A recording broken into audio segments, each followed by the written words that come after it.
Company और Reliance company से इन्होंने सैकड़ों करोड़ों रुपए लेकर के पब्लिक को मुसीबतों के जाल में जो धकेलने का जो काम किया है उसका पर्दाफाश ये रिपोर्ट ने किया है। और हम उम्मीद करते हैं कि आने वाले दिनों में जहां आज ये कमीशन की रिपोर्ट आई है, जब अगली सुनवाई हाई कोर्ट में होगी तो हम दरखास्त लगा करके बाकायदा ये अगली याचिका ये दायर करेंगे कि NHAI के अधिकारियों के खिलाफ, ट्यूब कंपनी के खिलाफ, रिलायंस कंपनी के खिलाफ और जो भाजपा के सांसद और विधायक या जो भी ये गुलाम इस पब्लिक को लुटवाने की जो साजिश कर रहे हैं, इनके खिलाफ मुकदमे दर्ज होने की शुरुआत होनी चाहिए। अगली सुनवाई इस मामले में मंत्री जी, आपने ये कह दिया कि कमीशन ने अपनी रिपोर्ट में दी कि ये कमीशन है हाँ, कि गैर कानूनी है। हाँ जी। अब उसको इम्प्लीमेंट कराने का काम तो हाई कोर्ट का, हाई कोर्ट ने ही मुकर्रर की थी ये कमीशन जी। तो नहीं, हाई कोर्ट तो करेगा ही करेगा जी, लेकिन अब हाई कोर्ट की संस्था ने इनको कसूरवार माना है कि साजिश को बेनकाब किया है जी कि सरकार ने कंपनी को लाभ पहुंचाने के लिए इनको जो रियायतें दे करके लोगों के लिए मुसीबत कर दी। पल्लवगढ़ के आरोपी को 6 लेन नहीं बनाया, पलवल के जो फ्लाईओवर को 4 लेन बनाया और आगरा तक भी कई जगह इस तरह के तमाशे इन्होंने किए हैं। तो अब तो इस सरकार को शर्म आनी चाहिए। हाईकोर्ट के ऑर्डर की क्या इंतजार करते हैं? अगर ये लोगों के हितैषी हैं और कमीशन ने बाकायदा तथ्यों के साथ रिपोर्ट दी है तो अब इस सरकार को हरकत में आना चाहिए। लेकिन ये नहीं आएंगे क्योंकि ये बिके हुए हैं। जो ये टोल के ऊपर पैसा इकट्ठा हो रहा है इसमें कुछ हिस्सा भाजपा के नेताओं को जाता है, यहाँ के सांसद, यहाँ के विधायकों को जाता है और पब्लिक को लुटवाने का साजिश का बेनकाब पहली दफा इस देश के अंदर पंजाब हरियाणा हाई कोर्ट ने किया है, जिसका इन्होंने घोर विरोध करने का काम किया। इन्होंने जब हम धरने देते थे तो वहां भी पुलिस भेज करके, गुंडे भेज करके हमारे ऊपर फायरिंग कराई, हमारे वहां मुकदमे बनाने की धमकी दी गई। लेकिन हम इस तरह के गीदड़ भक्तियों में न पहले कभी आए, न आज आए, न आगे आएंगे। और ये जनता की बहुत बड़ी जीत आज पंजाब हरियाणा हाई कोर्ट की मेहरबानी से इस कमीशन ने की है, जिसने बीजेपी के नेता बेनकाब होते हैं।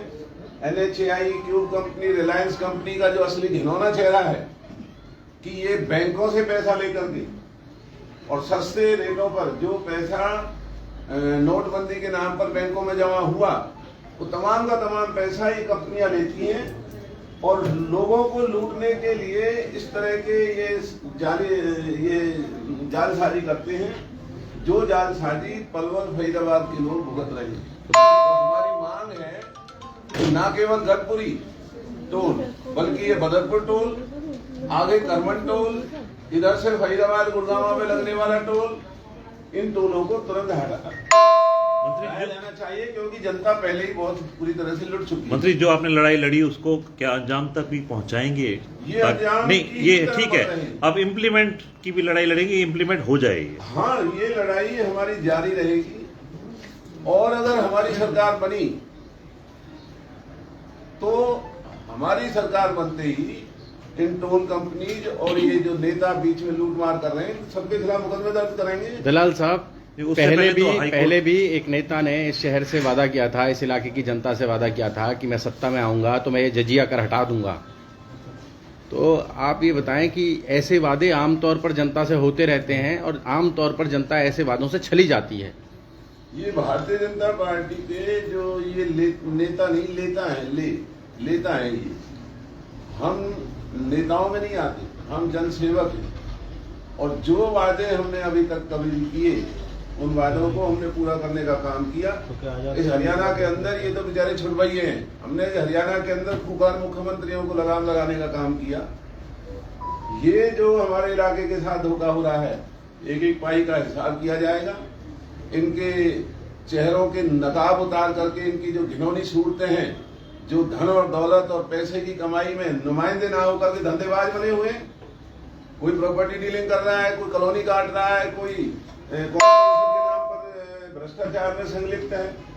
कॉर्पोरेशन में जो तमाशा हुआ, जिन ठेकेदार और अधिकारियों को पकड़ा गया उन्होंने बाकायदा मंत्रियों का, विधायकों का उनका नाम लिया। कहाँ गई सरकार की ईमानदारी? क्यों नहीं उनको थाने में बुला करके पूछा भी कहाँ है वो पैसा? और भी इतनी बड़ी धांधलियां इस इलाके के अंदर जो चली हुई हैं। हमारा सबसे पहले जो जनमानस को जो लूटा जा रहा है, जो काम बीजेपी का था, हमारा नहीं था, जो कंपनी धोखा कर रही है, जो लोगों को टोल जबरन ले रही है, तो ये रोकना यहाँ की हुकूमत का काम है। भारत साहब उन्होंने ये काम नहीं किया, हमने ये काम करके दिखाया है और इनको बेनकाब किया है और हमारे आरोपों को हाईकोर्ट ने सही माना है, कमीशन ने। और ये अगर समझते हो कि सरकार के गवर्नमेंट में जो इनकम टैक्स, ईडी और जो भय और डर इन्होंने इस देश के अंदर बना रखा है, उस भय और डर की वजह से ये किसी की आवाज को दबाने में कामयाब हो जाएंगे, तो इनकी बहुत बड़ी भूल है। तो आने वाले समय में कोई धरना प्रदर्शन या कोई ऐसा धरना प्रदर्शन तो अब इनका वक्त आ रहा है बैठने का, हमारा किस बात का धरना प्रदर्शन? हम तो हाई कोर्ट में कानूनी लड़ाई लड़ रहे हैं। अगली सुनवाई का इस मामले में अगली सुनवाई इसकी 12 जुलाई की डेट तय हुई है, क्योंकि एक महीना बीच में हाईकोर्ट की छुट्टी है। कल जब ये रिपोर्ट पेश हुई हाईकोर्ट के अंदर, तो उनके वकीलों की शक्लें देखने लायक थी, क्योंकि तमाम पंजाब हरियाणा हाईकोर्ट के एक से एक बड़े वकील, उनके वकील वहां पर बनकर के खड़े हुए और वो शायद ये समझते थे कि हुकूमत के डर के आगे शायद ये कमीशन ऐसे नहीं देगा। आप भारत साहब इसे एक एक पॉइंट को पढ़ना, बड़ी मजेदार जी। इन्होंने इनके एक एक बिंदु के ऊपर कहां इन्होंने क्या गलतियां की हैं, कितना पैसा इन्होंने बचाया है और सरकार ने क्यों इजाजत दी इन्हें, जबकि ये सरकार के पैसों से नहीं बनाया पैसा ही में, ये टोल रोड है, पीपीपी मोड में, पब्लिक ने पैसा देना है। पब्लिक ने पैसा जब देना है जब पब्लिक को सहूलियत मिलेगी। तो क्या ये फरीदाबाद पलवल के लोगों को इतना कमजोर समझ लिया भाजपा की सरकार ने कि जो इनकी मनमानी इस तरीके से चलती रहेगी, लोगों को लूटते रहेंगे और इनके धर्म की आड़ में जो आज ये इलाकों को अंदर जो जिस तरह की बदमर्जी, बदतमीजी, बेहूदगी जो कर रहे हैं और ये इनकी बर्दाश्त होती रहेंगी, तो उसमें इनकी कब्र के अंदर ये आज पहली कील ठोकने का काम हाईकोर्ट के मार्फत से लोगों की आवाज पर हुआ है। हमें बेहद खुशी है और अब भी हम ये मांग करते हैं कि अगर इस सरकार में शर्म है, कृष्णपाल को तो इस्तीफा देना चाहिए। ये कौन होता है जो इस महकमा भी नहीं था, जो उद्घाटन करने के लिए वहां गया? कृष्णपाल इसका उद्घाटन करने के लिए जब वहां गया था गतपुरी टोल के ऊपर, किस अख्तियार से गया था? ये लोगों का नुमाइंदा था या टूल कंपनी का ये नौकर था? सबसे इस रिपोर्ट के बाद पहले तो कृष्णपाल को इस्तीफा देना चाहिए और अगर इस सरकार में गैरत है तो NHAI और स्क्रू कंपनी, रिलायंस कंपनी के खिलाफ मुकदमा दर्ज करें कि जब ये पूरा ही नहीं किया, इतना बड़ा फ्रॉड हुआ है, इतना बड़ा धोखा लोगों के साथ हुआ है, तो यह टोल लगाने की इजाजत किस तरीके से दी? तो ये सारी जो रिपोर्ट है ये बहुत ही एक पूरे देश के लिए पहली रिपोर्ट कमीशन की पूरे मुल्क के अंदर, क्योंकि गडकरी जी आया करते थे और लोगों में डींग मारने के लिए कहते थे उद्घाटन पर भी मैं दिल्ली से चलूंगा चाय पीता हुआ, तो गाड़ी के अंदर मेरी चाय छलकनी नहीं चाहिए और अगर छलकी तो मैं ये करूंगा, मैं वो करूंगा। आज आप ईस्टर्न पेरीफेरी पे चलिए, वहाँ रोज ट्रक और गाड़ियां वो सारा पैसा ही खा गए और रोज एक्सीडेंट होते हैं। आप KMP पे जाइए, वहां भी यही हालत है। जो नया बॉम्बे एक्सप्रेस हाईवे बन रहा है, जो बना है, आप उसकी हालत देख लीजिए। तो ये बीजेपी खांदी छोले तो डकार बादाम आदि, इनसे बड़ा बेईमान, इनसे बड़े धोखेबाज और धर्म की आड़ में जो इस देश को बर्बाद करने का काम कर रहे हैं, तो बीजेपी को तो क्या रोए, हम तो अपने इलाके के सांसदों को, विधायकों को रो रहे हैं, तुम गुलाम बने हुए हो, शर्म करो। अपने पदों पर लोगों की लूट को बचाने के लिए ना आगे आना चाहिए। और अगर कोई इसमें किसी तरह की कमी है तो सार्वजनिक बहस करने के लिए हम तैयार हैं। जो ये रिपोर्ट है कमीशन ने दी है, सार्वजनिक बहस भाजपा के नेताओं में दम है तो हमारे साथ सामने आके करें। हम इनके एक एक लूट को उसका पर्दाफाश इसी तरीके से करेंगे जो कमीशन ने सारा कुछ किया। दलाल साहब, इस शहर की जो कनेक्टिविटी है, चारों तरफ से कहीं भी निकलें तो टोल लगता है। ये मैंने शुरुआत ही यहाँ से की। जी सॉरी, मैं थोड़ा देर से ज्वाइन किया। अभी एक नया पुल बन रहा है जो हमें नोएडा से जोड़ेगा, ग्रेटर नोएडा से, लेकिन पिछले 9 साल से हवा में है। उस पर भी कुछ बोलना चाहेंगे आप? देखिए, मैं पहले ही आपसे ये कह रहा हूँ कि हमारे इस तमाम इलाके की कमजोर नुमाइंदगी की वजह से जितने भी चाय पीने के पानी के प्रोजेक्ट हैं, सीवर के प्रोजेक्ट हैं, एक्सप्रेस हाईवेज के प्रोजेक्ट हैं, नोएडा से इधर आने वाले, और ये 6 लेन जो 12 साल बाद भी अधूरा है, टोल लगाना शुरू कर दिया। ये हमारे इलाके के कमजोर नेता हैं, नेता नहीं है ये लीडर नहीं, लीडर हैं, लीड करने वाले।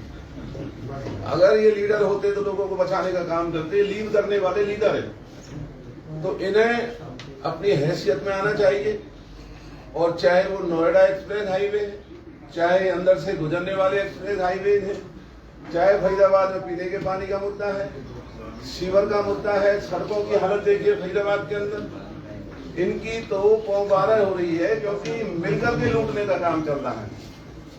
धर्म की आड़ में इलाके को बर्बाद करने की साजिश हमारे लीडर लोग कर रहे हैं, हमें नहीं करना चाहिए। कांग्रेस की गुटबाजी भी इनको सपोर्ट कर रही है क्या? देखिए, कांग्रेस क्या कर रही है, कांग्रेस अगर कोई उनमें कमी है तो वो भुगतेंगे, मेरा इस चीज से कोई लेना देना नहीं है। हम यहाँ पार्टी के नाम से या खाली उससे आपके बीच में नहीं आए, हम लोगों की लड़ाई लड़ रहे हैं, और उस लड़ाई में जो हमारी कानूनी वो है उसमें किसी तरह की कोई गुटबाजी नहीं है। देख लीजिए हमारे इलाके के सारे जो युवा साथी हैं, जो हमारे भाई बैठे हैं, सारे नेता तो यहाँ भी नहीं है सर, उनकी जरूरत ही नहीं है, और आप भी बहुत कम दिखाई देते हैं। बुलाया भी नहीं गया, बुलाया भी नहीं गया। मैं तो हर जगह दिखाई देता नहीं तो हूँ, सब आते। मैं तो हर जगह दिखाई देता हूँ, लेकिन ये लीगल मामलों में पार्टी की ज्यादा जरूरत नहीं है, ना हमें इसे पार्टी का मुद्दा बनाना। ये लोगों का मुद्दा है, लोगों का मुद्दा पार्टी के मुद्दे से बड़ा होता है। हम इसे पार्टी का मुद्दा बना के इस मुद्दे को छोटा नहीं करना चाहते। कांग्रेस राज आएगा तो टोल खत्म करेंगे आप? 100% टोल भी खत्म करेंगे, और जो लोगों ने ये टोल लगा करके लूटने का काम किया है, इनके खिलाफ भी सख्त कार्रवाई करेंगे। आज महंगाई की हालत देख लीजिए। सत्ता में आते ही सबसे पहले इन्हें जेल भेजने का काम करोगे? मेरा तो ख्याल है पहले ही हो जाएगा। हमारी अब तक तो खाती ये रही है कि सरकारों के रहते हुए ही उनके खिलाफ कार्रवाई होती है। सारे कर्मचारी, अधिकारी और सत्ताधारी ये लोग हैं, आपको लगता है कि इम्प्लीमेंट होगा वरना उसके पीछे ईडी लगा देंगे? ये कैसे करेगा वो? लेकिन पीछे ईडी लग गई तो वो भी कहेगा बताओ क्या करना है। इनको ये गलतफहमी है, जो रावण था उसको भी गलतफहमी थी कि उसका तो खात्मा हो ही नहीं सकता, कंस को भी यही गलतफहमी थी, और भी जितने जो दानव हुए इस देश में उनको यही गलतफहमी रहती थी तुम्हारा कोई कुछ नहीं बिगाड़ सकता, मौत को हाथ से के पायों से बांध के सोते।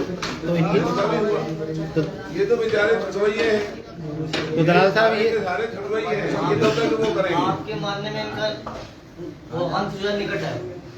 इनका अंत बिल्कुल निकट है, और इस तरह के फैसले आना ही इनके असली घिनौने चेहरों को पर्दाफाश करने का काम ये हो रहा है।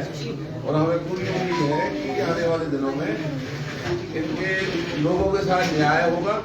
जो हमारी लूट हुई है, हो रही है, उस लूट से हमें राहत मिलेगी, और इस इलाके का एक नया स्वाभिमान और सम्मान निखर कर आएगा।